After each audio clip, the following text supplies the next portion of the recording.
Hello दोस्तों, एक बार फिर से आप सभी का स्वागत है हमारे इस प्यारे से यूट्यूब प्लेटफॉर्म पर जिसका नाम है बायोकेम एससी सर। हम लोगों ने एनटीपीसी, रेलवे, डी ग्रुप, ठीक है, एसएससी के अंदर भी अगर टॉपिक दे रखे तो आप इनको जरूर देखना। इन सभी वनडे एग्जाम्स के लिए सिलेबस स्टार्ट कर रखा है, बैच स्टार्ट कर रखा है, जिसके अंदर अपन लोग कंप्लीट जीएस पढ़ने वाले हैं। जिसका एक टॉपिक अपन लोगों ने कंप्लीट कर दिया है, वो था कोशिका द यूनिट ऑफ लाइफ, जीवन की इकाई। उसके अंदर लास्ट में कुछ पोर्शन ये रह जाता है कोशिका विभाजन और कोशिका चक्र वाला, जो अपन लोग आज कवर करने वाले हैं। ठीक है दोस्तों, तो आई होप कि आपको पूरी कोशिका समझ में आ गई होगी और आप लोगों ने क्वेश्चंस भी बनाए होंगे। अगर नहीं बनाए तो हम लोग इसके बाद क्वेश्चंस प्रैक्टिस करेंगे, ठीक है ना। तो एक पूरा सेक्शन 1 या 2 दिन के लिए कंटिन्यूसली क्वेश्चंस प्रैक्टिस के ऊपर चलने वाला है और सारे क्वेश्चंस अपन लोग डिस्कस करेंगे अच्छे से, सारे टॉपिक्स को फिर से रिवाइज कर लेंगे क्वेश्चंस के थ्रू, ठीक है ना। तो आप लोग नेक्स्ट हेडिंग लगा लो कोशिका चक्र तथा कोशिका विभाजन, ठीक है। तो नोट जरूर करना क्योंकि अपन लोग इसको शॉर्ट एंड स्वीट में पढ़ने की कोशिश करेंगे, बहुत अच्छे से समझने की कोशिश करेंगे। तो हेडिंग डाल लो आप कोशिका चक्र, कोशिका चक्र व कोशिका विभाजन।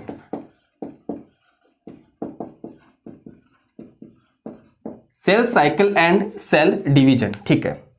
देखो कोशिका चक्र क्या है, पहली बात तो ये कोशिका विभाजन क्यों जरूरी है समझना।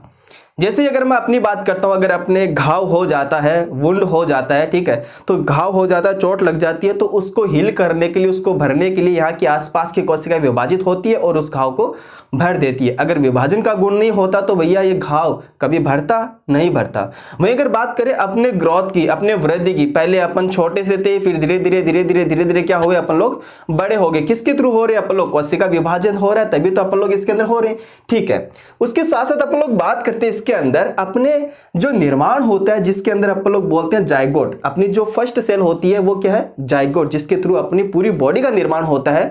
वो भी किसके थ्रू होता है आपको पता है, युग्मक के थ्रू होता है। और युग्मकों के अंदर कौन सा विभाजन होता है, अर्धसूत्री विभाजन होता है। युग्मकों के निर्माण के लिए कौन सा विभाजन होता है, अर्धसूत्री विभाजन होता है।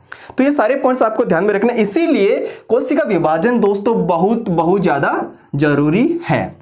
तो कोशिका विभाजन के बारे में सबसे पहले किन्होंने बताया, तो आपको साइंटिस्ट का नाम याद रखना, रुडोल्फ विर्चो। रुडोल्फ विर्चो सन 1855। वैसे तो आपको याद आ गया होगा, इन्होंने सबसे पहले बताया था कि जो नई कोशिका होती है वो पुरानी कोशिका के विभाजन से बनती है, ठीक है ना। इन्होंने क्या बताया था, नई कोशिका पुरानी कोशिका के विभाजन से बनती है। इन्होंने टर्म्स यूज किया था ओमनिस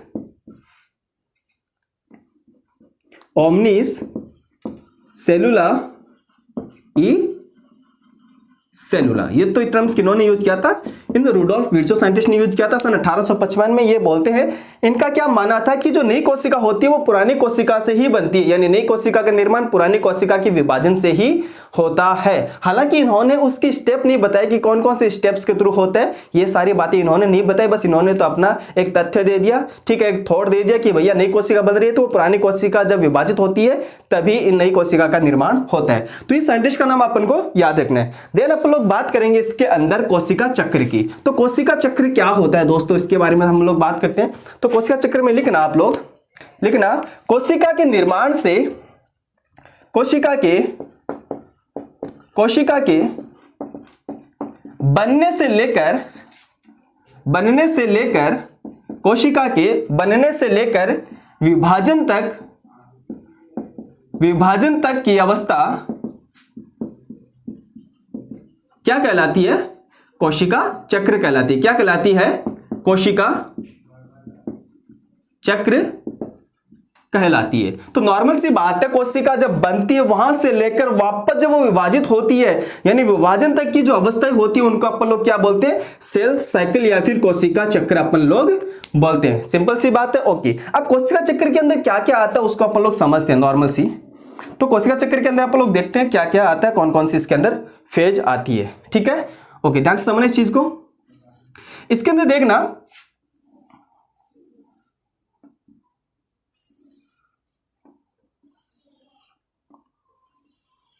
वैसे तो काफी स्टूडेंट्स का ये पढ़ा हुआ भी है, एक बार और देख लो इसको, अच्छे से रिवीजन कर लो इसको।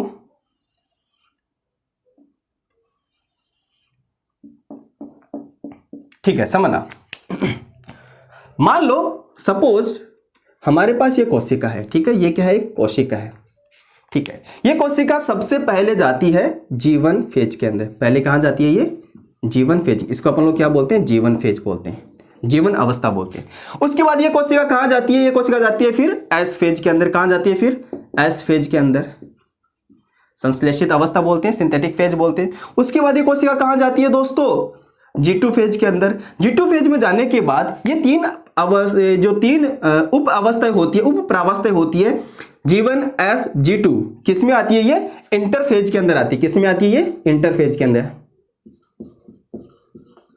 इंटरफेज को हिंदी में अपन लोग मध्य अवस्था भी बोलते हैं, ठीक है।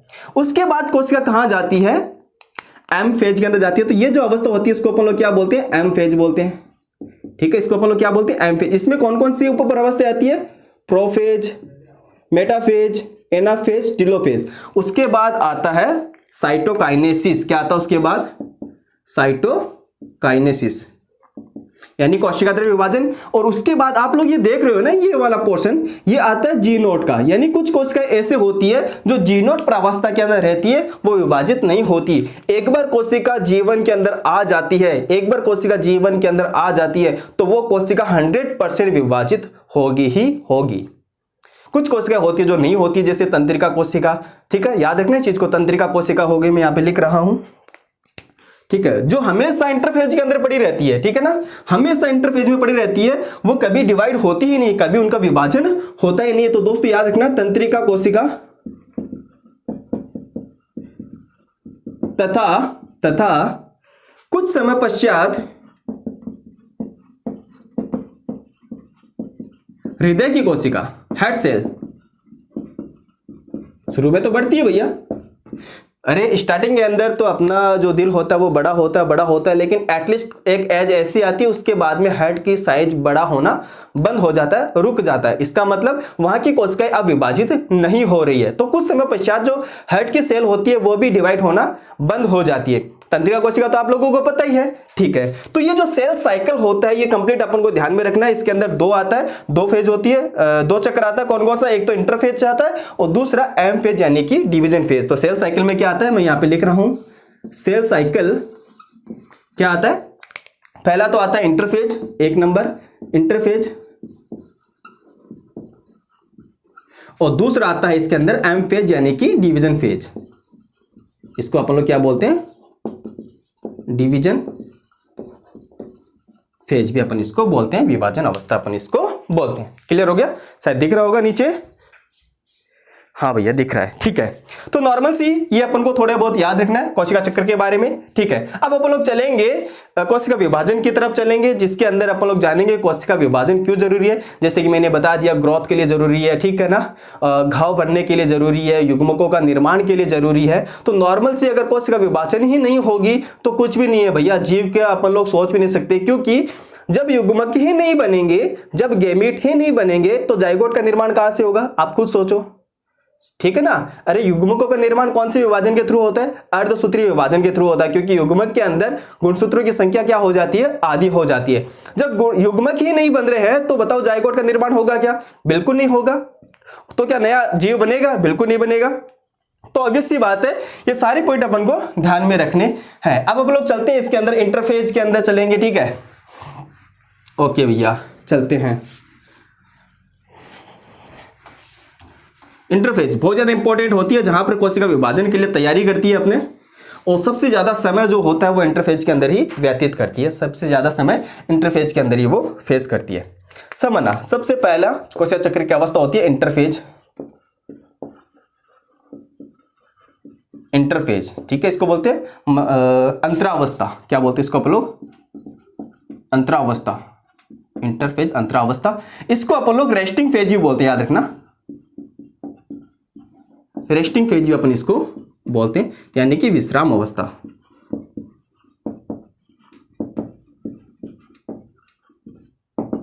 यानी कि क्या बोलते हैं इसको अपन लोग, विश्राम अवस्था अपन लोग इसको बोलते हैं। समझना ध्यान से, ठीक है। अब इंटरफेज के लिए अपन ने देख लिया, उसके बाद अपन लोग बात करेंगे एम फेज। एम फेज की बात करते हैं। एम फेज को अपन लोग क्या बोलते हैं, डिवीजन फेज भी बोलते हैं, विभाजन अवस्था भी अपन इसको बोलते हैं। देखो इंटरफेज के अंदर, अंतरावस्था के अंदर 3 उप प्रावस्थाएं होती है। कौन कौन सी दोस्तों याद रखनी है आपको? एक तो G1, दूसरी S, तीसरी G2 उप प्रावस्थाएं। वहीं अगर बात करें एम फेज के अंदर, तो एम फेज में केवल और केवल 2 ही उप प्रावस्थाएं होती है, याद रखना। एक तो होती है कैरियोकाइनेसिस। क्या होती है? कैरियोकाइनेसिस, यानी कि केंद्रक विभाजन, केंद्रक विभाजन। वहीं अगर बात करें दूसरा, वो होता है साइटोकाइनेसिस। साइटोकाइनेसिस, इसको अपन लोग बोलते हैं कोशिका द्रव विभाजन। क्या बोलते हैं बच्चों इसको? अपन लोग कोशिका द्रव विभाजन बोलते हैं इसको, याद रखना। क्या? कोशिका द्रव विभाजन। तो कैरियोकाइनेसिस के अंदर 4 उप प्रावस्था यानी 4 और फेज होती है। कौन कौन सी? एक तो होती है प्रोफेज, ठीक है, एक होती है मेटाफेज, एक होती है एनाफेज और लास्ट वाली होती है टीलोफेज। ये 4 प्रावस्था होने के बाद में कोशिका जाती है साइटोकाइनेसिस यानी कि कोशिका द्रव विभाजन की तरफ जाती है। सीधी सी बात है, नॉर्मल सी बात है। तो अपन लोग इनको 1 बाय 1 हल्का सा देख लेते हैं। इंटरफेज के अंदर G1 में क्या होता है, S में क्या होता है, G2 में क्या होता है। उसके बाद अपन लोग चलेंगे एम फेज के अंदर, जिसको अपन लोग डिवीजन फेज भी बोलते हैं, विभाजन की अवस्था बोलते हैं, जिसमें 2 चीजें अपन लोग देखने वाले हैं। एक तो केंद्रक का विभाजन और एक होता है कोशिका द्रव का विभाजन। तो केंद्रक का विभाजन जो होता है, इसमें 4 अपन फेज पढ़ेंगे, प्रोफेज, मेटाफेज, एनाफेज और टीलोफेज। और साइटोकाइनेसिस के अंदर अपन लोग देखने वाले हैं कोशिका द्रव का विभाजन, यानी कि पादप कोशिका में किस प्रकार का होता है और जंतु कोशिका में किस प्रकार का पाया जाता है। क्लियर सी बात है? ओके, तो नॉर्मल से अपन लोग स्टार्ट करते हैं फिर अब इंटरफेज के अंदर। उसके बाद अपन लोग एक चीज और देखेंगे, विभाजन के प्रकार। ध्यान से देखना, विभाजन के प्रकार। तो विभाजन कितने प्रकार का होता है दोस्तों? 3 प्रकार का विभाजन होता है। फर्स्ट आता है असूत्री, एमाइटोटिक डिवीजन, असूत्री विभाजन। एक होता है समसूत्री विभाजन और एक होता है अर्धसूत्री विभाजन। तो अगर आपसे पूछे विभाजन के प्रकार कितने होते हैं, तो भैया विभाजन के 3 प्रकार होते हैं, असूत्री, समसूत्री और अर्धसूत्री। ठीक है ना, नॉर्मल सी बात है। अपन लोग तीनों के बारे में जानेंगे, तीनों के बारे में ही पढ़ने वाले हैं। तो कोशिका विभाजन के अंदर अपन लोग देखेंगे पहले इंटरफेज, उसके बाद में एम फेज यानी कि डिवीजन फेज देखेंगे। डिवीजन फेज के अंदर पहले देखेंगे केंद्र का विभाजन और उसके बाद देखेंगे अपन लोग कोशिका द्रव का विभाजन। तो चलिए स्टार्ट करते हैं फिर अपन लोग इंटरफेज से।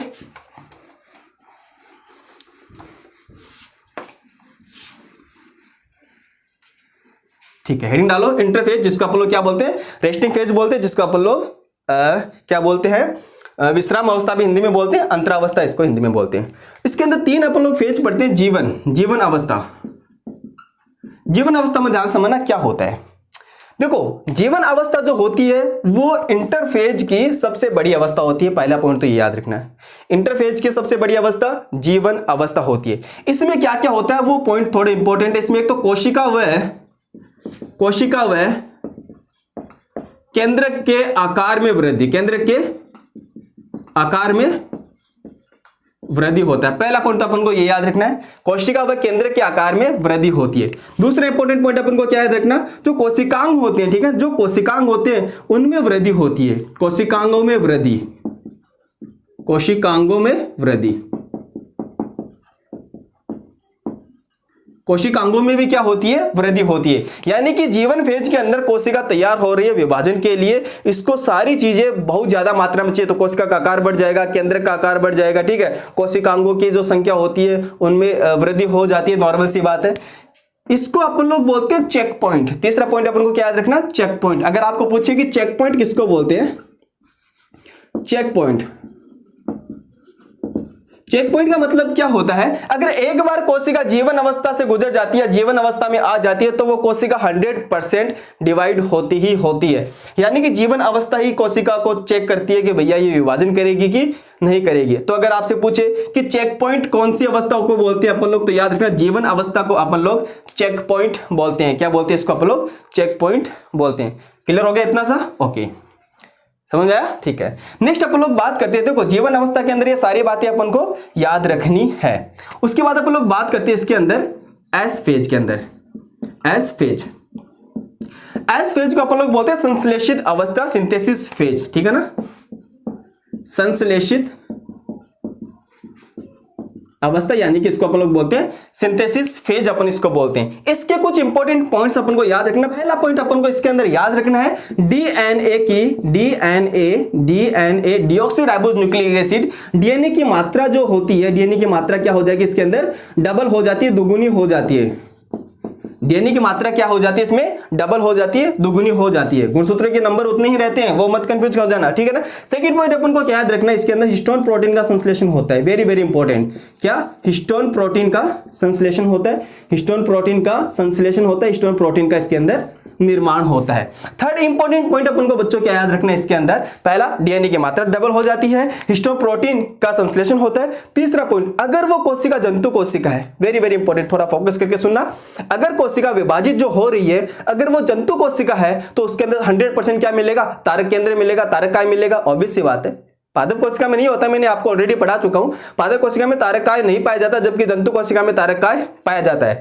तो यहां पर इसका मेजर रोल होता है, मैंने आपको लिखाया भी था कि जो तारक केंद्र होता है वो कहां पर डबल हो जाते हैं, एस फेज के अंदर डबल हो जाते हैं। तो यहां पर अगर वो कोशिका जंतु कोशिका है, जंतु कोशिका में तारक केंद्र का द्विगुणन दिख रहा होगा, तारक केंद्र का द्विगुणन अच्छे से दिख रहा है। तो बच्चों याद रखना, जंतु कोशिका के अंदर तारक केंद्र का क्या होता है, द्विगुणन होता है, ये भी डबल हो जाता है, ठीक है, सिंपल सी बात है। तो ये तीन इंपॉर्टेंट पॉइंट अपन को किसके लिए याद रखना है, एस फेज के लिए अपन को याद रखना है। उसके बाद बात आती है इसके अंदर थर्ड वाली, G2 फेज।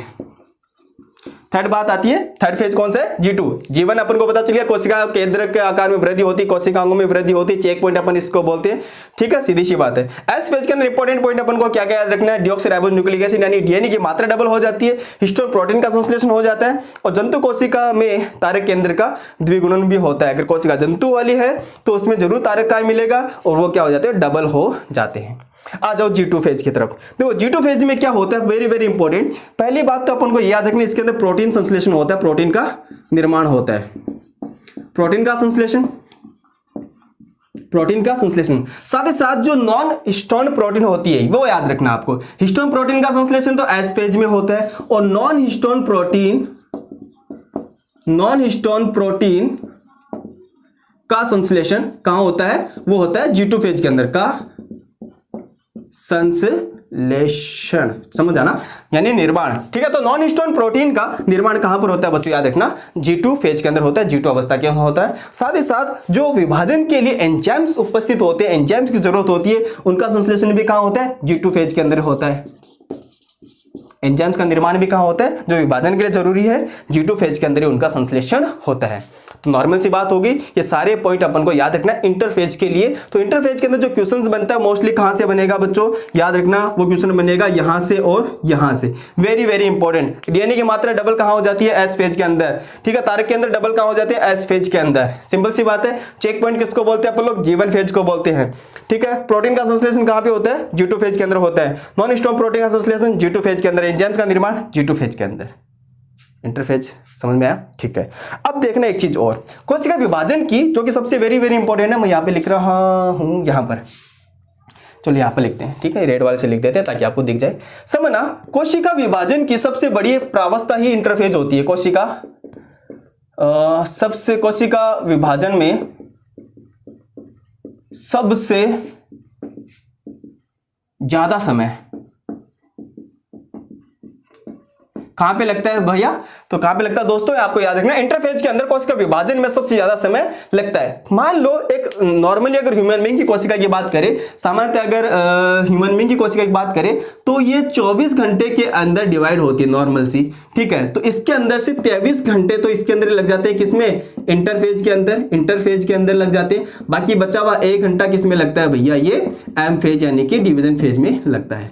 तो आप देख सकते हो कि लगभग 90%, 95% जो समय होता है वो कहां पर व्यतीत होता है, कहां पर कंज्यूम होता है, वो इंटरफेज के अंदर व्यतीत होता है, यानी इंटरफेज के अंदर ही सबसे ज्यादा समय लगता है। उसके बाद अगर बात करें तो अपन क्या आ जाएगा इसमें, एम फेज, तो एम फेज के अंदर 5-10% ये समय लगता है, ज्यादा समय इसके अंदर नहीं लगता है। क्लियर हुआ दोस्तों पॉइंट अच्छे से, ठीक है, पूरा पॉइंट आपको क्लियर हो गया ना। चले फिर आगे, ओके। अब आप लोग, मैं रफ्ट कर दूं, आप इसका स्क्रीनशॉट ले लो या फिर इसको आप नोट कर लेना, ठीक है ना। चलिए चलते हैं हम डिवीजन फेज एम फेज की तरफ चलते हैं।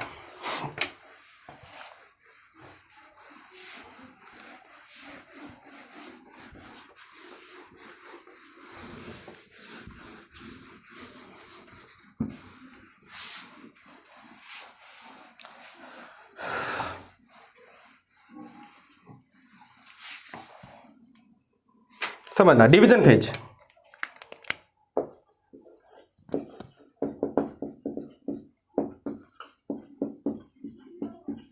या फिर क्या बोलते हैं इसको अपन लोग एम फेज। ठीक है, इसमें दो अवस्था होती है, कौन कौन सी? पहली तो आती है, क्या आती है पहली? कैरियोकाइनेसिस, केंद्रक विभाजन। अच्छा, एक चीज मैं आपको बताना चाहूंगा, अगर आपने क्वेश्चन सॉल्व किया होगा, केंद्रक का अध्ययन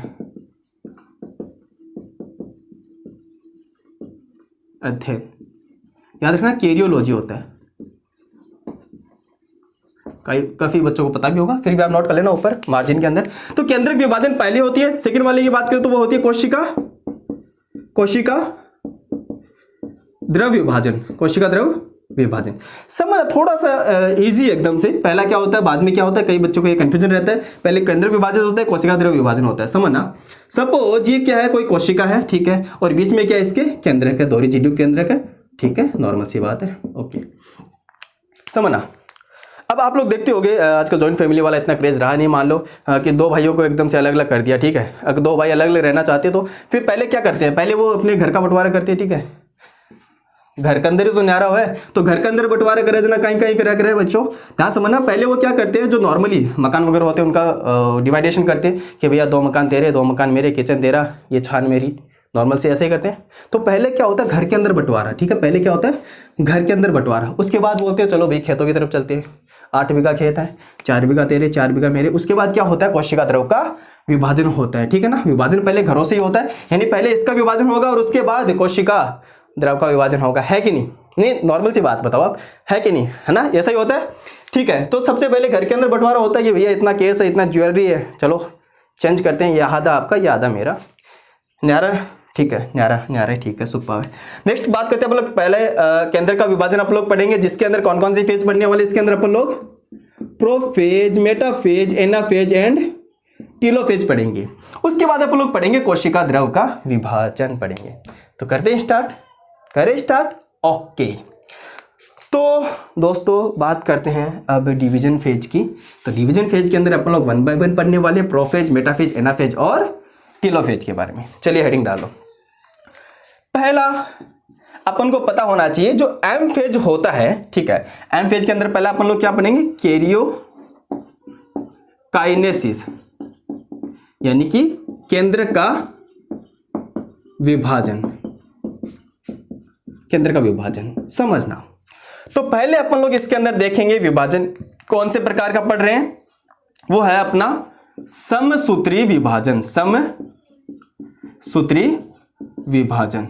तो समसूत्री विभाजन टाइप का अपन लोग डिवीजन पढ़ेंगे, ठीक है। समसूत्री टाइप का अपन लोग डिवीजन पढ़ने वाले हैं, जिसके अंदर अपन लोग जानेंगे क्या प्रोफेज में क्या होता है, मेटाफेज में क्या होता है, एनाफेज में क्या होता है और टीलोफेज में क्या होता है। उसके बाद अपन लोग पढ़ेंगे अर्धसूत्री के बारे में। तो अर्धसूत्री विभाजन जो होता है वो अर्धसूत्री विभाजन फर्स्ट, अर्धसूत्री विभाजन सेकंड, 2 टाइप का होता है। लास्ट में अपन लोग पढ़ेंगे असूत्री विभाजन, ए माइटोटिक क्लीवेज, ए माइटोटिक डिवीजन अपन लोग पढ़ेंगे, ठीक है। हम लोग ये भी जानेंगे कि समसूत्री और अर्धसूत्री विभाजन में क्या अंतर है। तो एक टेबल भी बनाएंगे जिसके अंदर एक साइड अपन लोग समसूत्री विभाजन लिखेंगे, दूसरी साइड अपन लोग अर्धसूत्री विभाजन लिखेंगे और दोनों के बीच में कंपैरिजन करेंगे कि भैया दोनों के बीच में क्या क्या डिफरेंस होते हैं। तो सबसे पहले पढ़ते हैं अपन लोग इसके अंदर समसूत्री विभाजन यानी कि माइटोटिक डिवीजन के बारे में बात करते हैं। तो समसूत्री विभाजन किसको बोलते हैं, पहले तो अपन लोग ये सीख लेते हैं। देखना बच्चों, समसूत्री विभाजन, सम का मतलब होता है इक्वल, समान, सूत्र का मतलब होता है गुणसूत्र, यानी कि जो संतति कोशिका बन रही है, ठीक है, जो डॉटर सेल बन रही है विभाजन से, उसके अंदर नंबर ऑफ क्रोमोसोम यानी गुणसूत्र की संख्या उतनी ही होती है जितनी मात्र कोशिका के अंदर होती है। सिंपल सी बात है, देखो मैं आपको समझाता हूं। यानी मान लो ये मात्र कोशिका, इसके अंदर गुणसूत्र का नंबर मान लो 2n है, ठीक है, डिप्लॉइड सेल है। तो जब ये विभाजित होती है तो क्या बनाएगी, पुत्री कोशिका बनाएगी, डॉटर सेल बनाएगी। इसके अंदर भी जो गुणसूत्र के संख्या होते हैं वो कैसे होते हैं, 2n ही होते हैं। तो इस टाइप का जो विभाजन होता है उसको अपन लोग क्या बोलते हैं, समसूत्री विभाजन, ठीक है ना। तो ये तो क्या होगी, मात्र कोशिका, और ये तो क्या है, संतति कोशिका। तो इसमें लिखना, एक लाइन लिखना आप लोग, मैं जैसे बोल रहा हूं लिखना।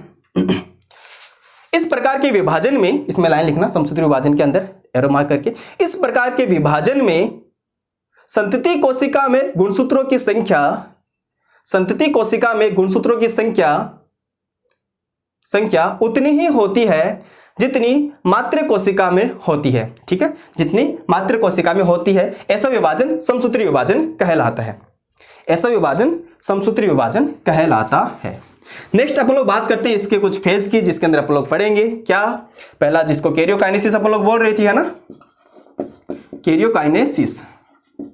तो कैरियोकाइनेसिस में पहले स्टेप अपन लोग, पहला फेज पढ़ते हैं दोस्तों, प्रोफेज,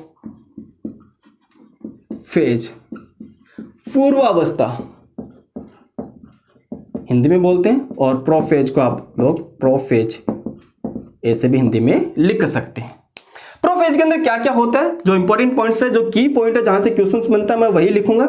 सबसे पहला पॉइंट तो आपको याद रखना है, जो क्रोमेटिन तंतु होते हैं, जो थ्रेड लाइक स्ट्रक्चर, जो धागेनुमा संरचना होती है, वो कंडेंस होना स्टार्ट हो जाता है, उनका संघनन होना स्टार्ट हो जाता है, वो गुणसूत्र जैसे दिखाई देने लगते हैं। गुणसूत्र क्या होते हैं, क्रोमेटिन तंतु ही होते हैं, जो संघनित हो जाते हैं, छोटे और मोटे हो जाते हैं, जिनको अपन क्या बोलते हैं, गुणसूत्र बोलते हैं। तो याद रखना, क्रोमेटिन तंतु संघनित होकर गुणसूत्र का निर्माण करते हैं, गुणसूत्र का निर्माण करते हैं। ठीक है, तो क्रोमेटिन तंतु क्या होते हैं, संघनित होकर, कंडेंस होकर क्रोमोसोम का फॉर्मेशन करते हैं, गुणसूत्र का निर्माण करते हैं। Very very important. Second point की अपन लोग बात करते हैं, इसके अंदर जो केंद्रक झिल्ली होती है और जो केंद्रिका होती है, वो विलुप्त होना स्टार्ट हो जाती है। ठीक है, तो याद रखना, केंद्रक झिल्ली व केंद्रिका विलुप्त, केंद्रक झिल्ली व केंद्रिका क्या हो जाती है, विलुप्त हो जाती है, यानी कि वो समाप्त हो जाती है। केंद्रक के बाहर आपको किसी भी प्रकार की, यानी प्रोफेज लास्ट तक केंद्रक झिल्ली कंप्लीटली विलुप्त हो जाती है। ठीक है ना, अर्ली प्रोफेज में होता है, लेकिन लेट प्रोफेज में नहीं होता है। अर्ली प्रोफेज में तो क्या होता है, केंद्रक झिल्ली धीरे धीरे विलुप्त होना स्टार्ट होती है, और लेट प्रोफेज के अंदर कंप्लीटली केंद्रक झिल्ली हट जाती है। गुणसूत्र जो होते हैं वो क्रोमेटिन तंतु जो होते हैं, क्रोमेटिन फाइबर जो होते हैं, वो संघनित होकर गुणसूत्र का निर्माण करने लग जाते हैं। सिंपल सी बात है। ओके, तो ये होता है प्रोफेज के अंदर। साथ ही साथ अपन लोग बात करते हैं, इसके अंदर जो कोशिकांग होते हैं वो भी विलुप्त हो जाते हैं। कोशिकांगों की जैसे बात करें अपन लोग, एंडोप्लाज्मिक रेटिकुलम हो गया, गोल्जी बॉडी वगैरह हो गया। ठीक है, ये भी क्या हो जाते हैं, विलुप्त होने स्टार्ट हो जाते हैं, विलुप्त हो जाते हैं। ये भी क्या हो जाते हैं दोस्तों, खत्म हो जाते हैं, विलुप्त हो जाते हैं। एक पॉइंट अपन को और याद रखना है, ध्यान से देखना, केंद्रक विभाजन के अंदर चार अवस्थाएं अपन ने पढ़ी। केंद्रक के अंदर प्रोफेज, मेटाफेज, एनाफेज, टेलोफेज, चार अवस्थाएं होती है। तो चारों में से प्रोफेज जो होती है वो सबसे बड़ी प्रावस्था होती है। समझना, आपको पूछे कि केंद्रक विभाजन की सबसे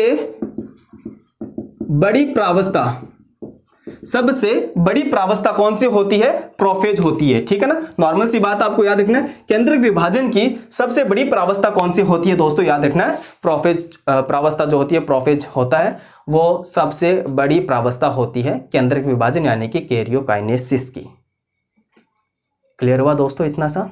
ठीक है, अच्छे से क्लियर हो गया ना। ओके, नेक्स्ट अपन लोग चलते हैं, इसके बाद प्रोफेज के बाद में अपन लोग आते हैं मेटाफेज। ठीक है, क्या है, मेटाफेज। मेटाफेज को अपन लोग मध्यावस्था बोलते हैं, मध्यावस्था, और वैसे इसको हिंदी में मेटाफेज ही बोलते हैं, ऐसे भी लिखते हैं मेटाफेज। तो आपको ये याद रखना है। अब मेटाफेज, मेटा का मतलब होता है बीच में, मध्यावस्था मतलब मध्य में। तो यहां से नाम से आप निकालना कि इसके अंदर जो गुणसूत्र होते हैं वो कहां पे आ जाते हैं, इसके अंदर जो गुणसूत्र होते हैं वो कहां पे आ जाते हैं दोस्तों, याद रखना, वो बीच में आ जाते हैं। ठीक है, मध्य में आ जाते हैं। तो आपको ये पॉइंट याद रखना है। एक चीज और इसके अंदर आप ऐड करें ना, प्रोफेज के अंदर एक्चुअली क्या होता है, प्रोफेज के अंदर क्या होता है समझना, ये चीज भी आप इसमें ऐड करना। जो तारक केंद्र होते हैं, किसके लिए बात करो, जंतु कोशिका के लिए। ठीक है ना, तारक केंद्र विपरीत ध्रुवों की तरफ जाना शुरू कर देते हैं, विपरीत ध्रुवों पर पहुंच जाते हैं, ऐसे मान लो, क्योंकि लेट प्रोफेज तक वो अपोजिट पोल की तरफ आ ही जाते हैं, तो तारे के अंदर विपरीत ध्रुवों तक आ जाते हैं, ठीक है ना। तो तारे के अंदर जो होते हैं वो अपोजिट पोल तक आ जाते हैं। सपोज करना ये एक पोल तो ये रहा, ठीक है, और दूसरा पोल ये रहा, ठीक है, तो एक पोल तो ये रहा और दूसरा पोल ये रहा, तो अपोजिट पोल की तरफ कहां पर आ जाते हैं, प्रोफेज के अंदर। सिंपल सी बात है, जो तारे के अंदर होते हैं विपरीत ध्रुव की तरफ आना शुरू हो जाते हैं और लेट प्रोफेज तक तो वो अपोजिट पोल तक पहुंच जाते हैं। उसके बाद अपन लोग बात करते हैं मेटाफेज। तो ये सारे पॉइंट आप नोट कर लेना। मेटाफेज की बात करें तो मेटाफेज में क्या होता है, जो गुणसूत्र होते हैं, मेटाफेज में क्या होता है, गुणसूत्र मैं ये रफ कर देते हैं ना, ये रफ कर दे, देखना।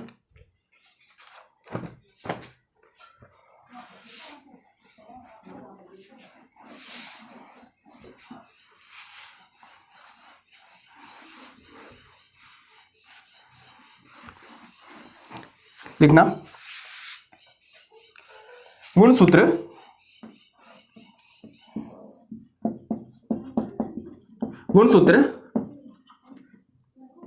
मध्य रेखा पर व्यवस्थित हो जाते हैं। इसको अपन लोग क्या बोलते हैं, मेटाकाइनेसिस। बच्चों याद रखना ये टर्म्स अपन को, मेटाकाइनेसिस, ठीक है। और जिस प्लेट के ऊपर आते हैं, जिस पट्टिका पर आते हैं, यानी ये जो प्लेट बन रही है सेंटर के अंदर, इसको अपन लोग बोलते हैं मेटाफेज प्लेट, मेटाफेज प्लेट। तो अगर आपसे पूछे कि मेटाफेज प्लेट का निर्माण कहां होता है, तो मेटाफेज के अंदर ही होता है, सिंपल सी बात है, मेटाफेज प्लेट का निर्माण, ठीक है। उसके बाद बात करते हैं, ध्यान से समझना, इसके अंदर, इसमें जो तारक केंद्र होते हैं वो क्या बनाते हैं, स्पिंडल फाइबर तर्कु तंतु का निर्माण करना स्टार्ट कर देते हैं। तारक केंद्र जो होते हैं वो तर्कु तंतु का निर्माण करते हैं और किससे जुड़ जाते हैं, इन गुणसूत्र के बीच में जो सेंट्रोमियर होता है उससे बाइंड करते हैं, उससे जुड़ते हैं। तो लिखना तर्कु तंतु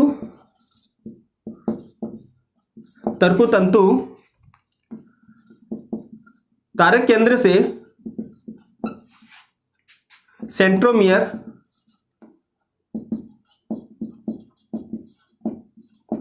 तर्कु तंतु तारक केंद्र से निकलकर सेंट्रोमियर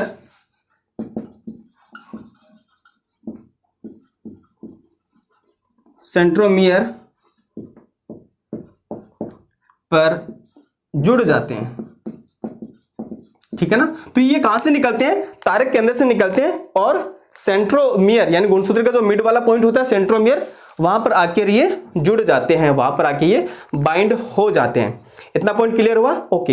एक पॉइंट और लिखो इसके अंदर, लिखना मेटाफेज में, लिखना मेटाफेज में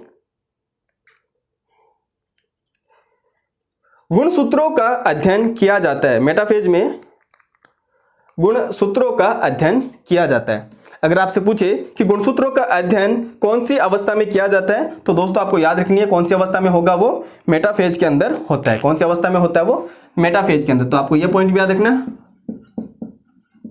गुणसूत्रों का अध्ययन। तो गुणसूत्रों का अध्ययन कौन सी फेज में होता है, कौन सी अवस्था में होता है, मेटाफेज के अंदर गुणसूत्रों का अध्ययन होता है। अगर पूछे कि गुणसूत्रों की आकृति का अध्ययन कहां पर होता है, ये सब चीज दिख तो रहा है ना आपको,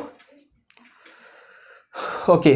तो अगर आपसे पूछे कि गुणसूत्रों की आकृति का अध्ययन कहां होता है, तो वो इसके आगे वाले फेज यानी कि एनाफेज के अंदर होता है। यू वी एल ऐसे कुछ शेप होते हैं गुणसूत्रों के, तो उनके अंदर आकृति का अध्ययन होता है। तो ये नॉर्मल सी बात होगी मेटाफेज को लेकर, सिंपल सी बात है, ओके। अब बात करते हैं आप लोग इसके अंदर एनाफेज की बात कर लेते हैं। किसकी बात करते हैं बच्चों, अपन एनाफेज की बात कर लेते हैं।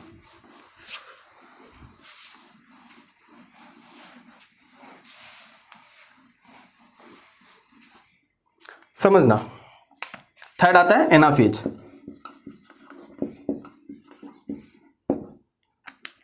एनाफेज को अपन लोग एनाफेज ही बोलते हैं।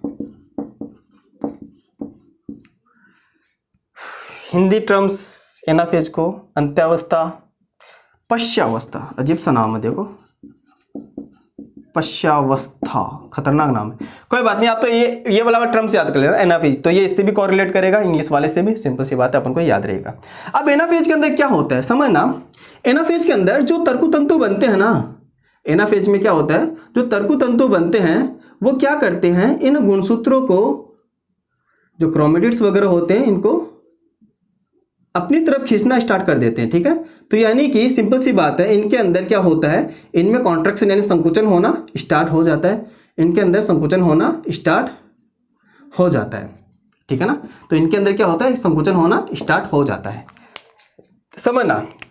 तो सबसे पहले तो तर्कतंतु में संकुचन, तर्कतंतु में संकुचन, ठीक है। पहला पॉइंट अपन को याद रखना है, जिससे क्या होता है, ये जो हाफ क्रोमेटिड होते हैं, ठीक है, आधे आधे गुणसूत्र जो होते हैं जिसको अर्ध गुणसूत्र बोलते हैं, ये अपोजिट पोल की तरफ जाना स्टार्ट हो जाता है, विपरीत ध्रुव की तरफ जाना स्टार्ट हो जाता है। जिससे क्या होता है, इसका मध्य वाला जो भाग होता है वो तो इस पोल की तरफ होता है, ध्रुव की तरफ होता है, और जो इसकी भुजाएं होती है वो केंद्र की तरफ होते हैं। तो याद रखना ये वाला पॉइंट भी, भुजा किधर होती है, केंद्र की ओर, और मध्य वाला भाग, ठीक है, यानी कि सेंट्रोमियर वाला भाग ये किधर होता है, पोल की तरफ, यानी कि ध्रुव की तरफ होता है, ध्रुव की ओर। ये पॉइंट अपन को याद रखना बच्चों। एक चीज और अब मैं आपको एक्स्ट्रा बताता हूं इसके अंदर, जैसे कि अपन ने बोला कि कैरियोकाइनेसिस यानी जो केंद्रक विभाजन की सबसे बड़ी प्रावस्था कौन सी होती है, प्रोफेज होते हैं। वैसे अगर बात करें सबसे छोटी प्रावस्था, केंद्रक विभाजन की सबसे छोटी प्रावस्था कौन सी होती है, तो आपको याद रखनी है एनाफेज, ठीक है ना। सबसे छोटी प्रावस्था, सबसे छोटी प्रावस्था किसकी, केंद्रक विभाजन की, ठीक है ना, कैरियोकाइनेसिस की। कैरियोकाइनेसिस यानी केंद्रक विभाजन की सबसे छोटी प्रावस्था कौन सी होती है, एनाफेज होती है। ये डायग्राम आप बना लेना, यहां से आप लोग देख रहे होगे कि जो अर्ध गुणसूत्र होते हैं वो आधे ऊपर जा रहे हैं और आधे किधर जा रहे हैं, नीचे साइड अपोजिट पोल की तरफ जाना ये स्टार्ट कर देते हैं। सिंपल सी बात है। तो ये सारे पॉइंट आपको इसके लिए याद रखने हैं। नेक्स्ट मैं आपको बताता हूं इसके बाद टीलोफेज, ठीक है। तो एनाफेज के बाद क्या आता है, टीलोफेज।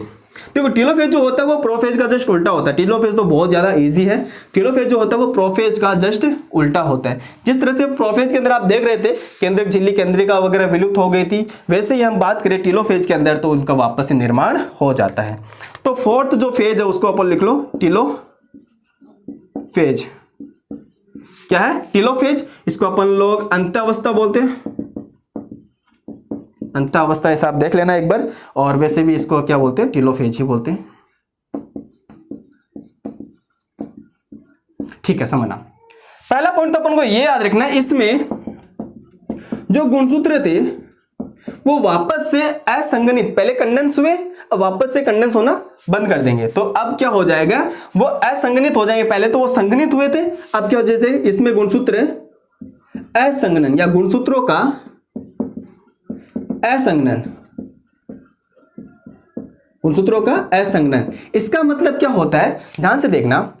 पहले क्रोमेटिन तंतु थे, ठीक है ना, क्रोमेटिन तंतु थे, वो संगनित होकर गुणसूत्र का निर्माण किए। अब ये क्या करेंगे, गुणसूत्र वापस से असंगनन के द्वारा किसका निर्माण कर देंगे, क्रोमेटिन तंतु का। तो असंगनन के द्वारा वापस से क्या बन जाएगा दोस्तों, क्रोमेटिन तंतु का निर्माण हो जाता है, क्रोमेटिन तंतु का निर्माण हो जाता है। उसके बाद ध्यान से समझना, उसके बाद क्या होता है, इसके अंदर वापस से केंद्रक झिल्ली केंद्रिका का निर्माण हो जाता है, ठीक है।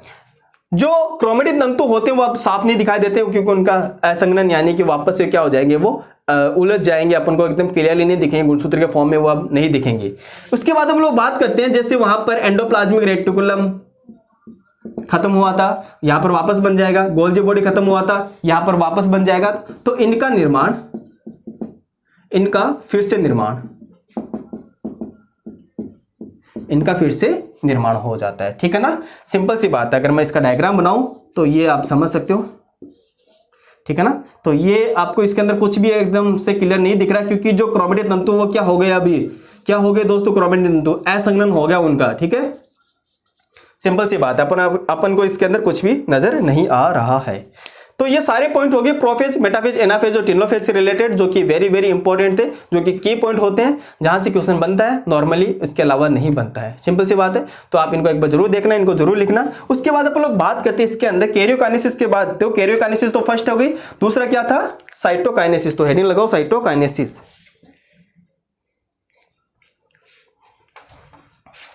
लगाओ साइटोकाइनेसिस।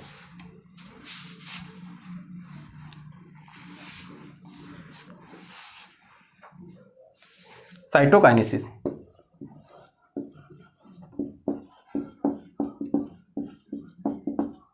साइटोकाइनेसिस यानी कि कोशिका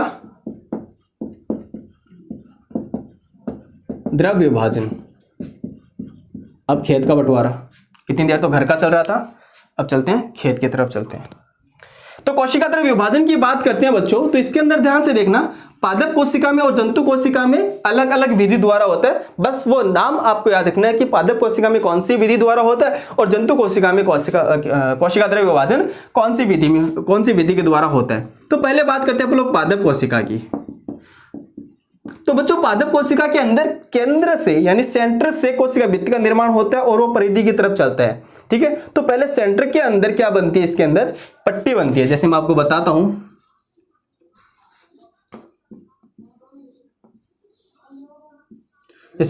ये कोई पादप कोशिका है। ठीक है, तो इसके अंदर सेंटर से बीच में से पट्टिका निर्माण होता है। सेंटर से किसका निर्माण होता है, पट्टिका का निर्माण होता है। और आपको मैंने पढ़ाया था जब गोल्जी काय मैंने आपको बताया था, तो गोल्जी काय के अंदर मैंने क्या बोला था, पादप कोशिका के अंदर कोशिका विभाजन के लिए ये सहायता करता है, हेल्प करता है। तो नॉर्मल सी बात है, तो सीधी सीधी यहां से पॉइंट निकल के आता है कि पादप कोशिका के अंदर कोशिका विभाजन कौन सी विधि द्वारा होता है, कोशिका द्रव का विभाजन कौन सी विधि द्वारा होता है। तो याद रखना पट्टिका विधि द्वारा, पट्टिका या पटलिका विधि द्वारा, कई जगह आपको ये पटलिका भी लिखा हुआ मिलेगा, पटलिका विधि द्वारा। ठीक है, प्लेट मेथड के थ्रू, सिंपल सी बात है, प्लेट मेथड के थ्रू ये होता है। अब बात करते हैं जंतु कोशिका के अंदर।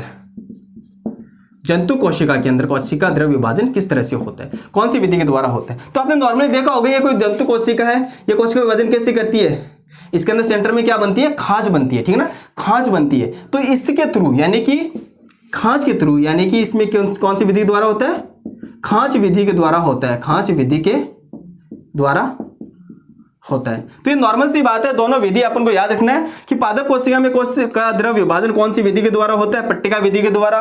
वहीं अगर बात करते हैं जंतु कोशिका के अंदर कोशिका द्रव विभाजन कौन सी विधि के द्वारा होता है, खांच विधि के द्वारा होता है। आया समझ में, समसूत्री विभाजन सीधी सी बात है। तो नॉर्मल से अपन लोग बात करते हैं इसके अंदर क्या क्या होता है। मैं भी आपको एक चार्ट के थ्रू क्लियर कर देता हूँ सारे पॉइंट्स को, वो चार्ट आप लोग जरूर बनाना।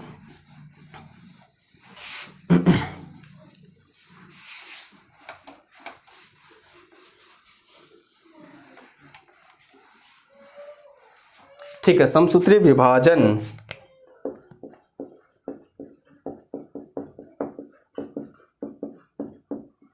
Mitotic division. समझना, ये कोशिका है 2-1 कोशिका,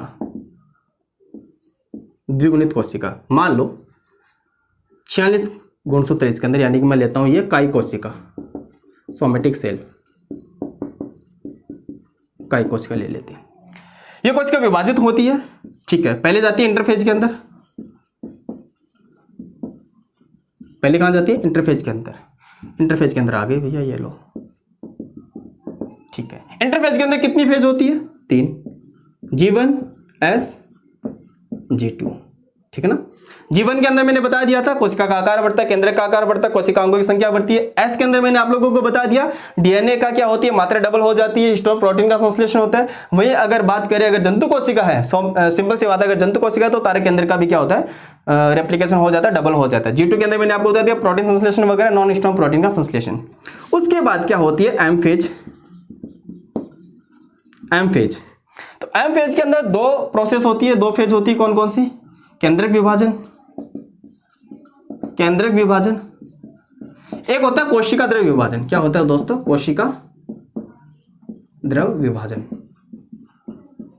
तो एम फेज के अंदर बात करें केंद्रक विभाजन के अंदर, तो हमने देखा था प्रोफेज, मेटाफेज, एनाफेज, टेलोफेज। ठीक है, 4 फेज अपन इसके देखे थे, और चारों फेज के बारे में जो मैंने आपको की पॉइंट बताए थे वही आपको याद रखना है। केंद्रक विभाजन के बाद जाता है कोशिका द्रव विभाजन। पहले तो घर का बंटवारा होता है, उसके बाद खेतों का बंटवारा होता है। तो कोशिका द्रव विभाजन की बात करें, इसके अंदर अपने देखा था पादप कोशिका और जंतु कोशिका। तो पादप कोशिका के अंदर तो प्लेट मेथड के द्वारा होता है, प्लेट विधि के द्वारा होता है, और जंतु कोशिका के अंदर होता है खांच विधि के द्वारा होता है। जंतु कोशिका में कौन से मेथड के थ्रू होता है? खांच विधि के द्वारा होता है। तो ये नॉर्मल सा डिवीजन था, समसूत्री विभाजन। तो यहाँ पर ध्यान समझना, तो कोशिका द्वारा विभाजन जब होता है तो यहाँ से कोशिकाएं कितनी बनेगी? 2 बनेगी, और वो भी कैसी होती है? 2-1 होती है। दोनों कोशिका कैसी होती है? 2-1 होती है। यानी कहने का मतलब यही है, एक कोशिका से यानी कि मात्र कोशिका से जिसके अंदर 46 क्रोमोसोम थे, उससे 2 कोशिकाएं बनती है, ठीक है। डॉटर सेल बनती है, उनके अंदर भी कितने क्रोमोसोम होंगे? 46 क्रोमोसोम होते हैं। बोला पॉइंट क्लियर हुआ कोशिका विभाजन का? पहले अपन ने देखा समसूत्री विभाजन, तो इसको रफ करते हैं। नेक्स्ट चलते हैं अपन लोग अर्धसूत्री विभाजन की तरफ। यह आज इतना काफी है। हेल्थ इश्यू थोड़ा सा सही नहीं चल रहा, अजीब सा है, और चलो आज इतना काफ़ी है, ठीक है। थक गया मैं भी। कल हम बात करेंगे अर्धसूत्री विभाजन, अर्धसूत्री और समसूत्री विभाजन में अंतर देखेंगे, और हम बात करेंगे असूत्री विभाजन के बारे में, जो कि प्रिमिटिव ऑर्गेनिज्म होते हैं ना, आद्य जीव होते हैं, जीवाणु वगैरह, छोटे छोटे मतलब कुछ कवकों के अंदर भी होता है, प्रोटोजोन्स के अंदर होता है असूत्री विभाजन। उसमें क्या होता है? केंद्र का डायरेक्ट क्लीवेज हो जाता है, केंद्र का प्रत्यक्ष विभाजन हो जाता है, तुरंत टूट जाती है कोशिका। तो वो सारी बातें करेंगे अपन लोग कल। देखते हैं, अगर कल का रेस्ट लेते हैं तो ठीक है, अदरवाइज कल आपको क्लास जरूर मिलेगी। और पढ़ते रहो दोस्त, ऐसे ही मेहनत करते रहो, जरूर सक्सेस हो जाओगे। मन लगा के जो भी काम करो उसको दिल लगा के कंप्लीट करना, ठीक है। अधूरा मत छोड़ना और करो मेहनत। Thank you so much, and आप लोगों ने इतना सारा सपोर्ट दिया उसके लिए भी बहुत बहुत धन्यवाद।